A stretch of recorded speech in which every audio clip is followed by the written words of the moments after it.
Bonjour, je vais vous présenter le rôle de la microglie dans l'axe microbiote intestin-cerveau.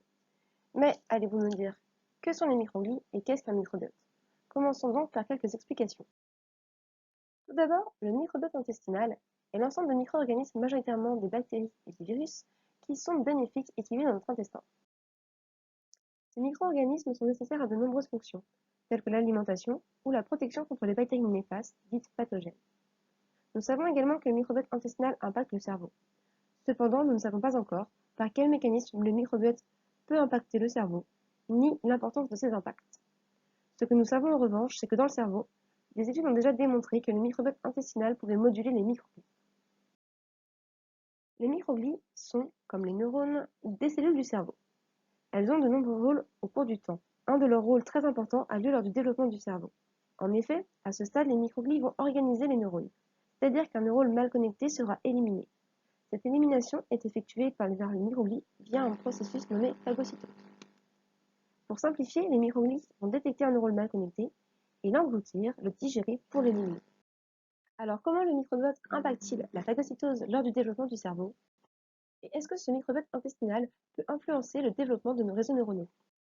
Pour cette étude, nous utilisons le poisson zèbre, un modèle qui possède de nombreux avantages. On peut d'abord voir qu'il possède, comme l'homme, un cerveau composé des mêmes cellules et un intestin avec un microbiote. De plus, la larve de poisson zèbre est transparente. Nous pouvons donc observer des phénomènes biologiques à l'intérieur du poisson zèbre de manière non invasive. Les poissons zèbres peuvent être également modifiés génétiquement, ce qui nous permet d'exprimer des protéines fluorescentes dans des structures d'intérêt.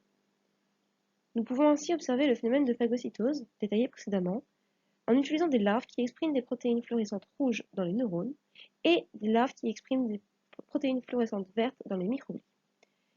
Nous pouvons ainsi voir les microglies en vert qui ont phagocyté les neurones en rouge. Et lorsque nous zoomons, nous pouvons observer les petits points orange à l'intérieur des microglies, preuve qu'elles ont bien phagocyté les neurones. Les larves sont ainsi imagées pendant 40 minutes afin d'obtenir des films. Voici quelques films que nous avons obtenus au laboratoire. Ici, une larve de 4 jours. Nous pouvons observer les microglies très mobiles, mais effectuant peu de phagocytose. En effet, nous voyons peu de rouge ou de jaune à l'intérieur des microglies. Ici, une larve de 8 jours qui, à l'inverse, montre énormément de rouge ou de jaune à l'intérieur des microglies. Ces microglies font donc beaucoup de phagocytose. Et si nous zoomons sur une microglie, nous pouvons voir que cette microglie phagocyte énormément, mais elle est très peu mobile. En effet, seuls ses prolongements, ses bras, se déplacent dans son environnement. Par la suite, nous allons enlever le microbiote intestinal de nos poissons et voir cet impact sur les microglies et les neurones.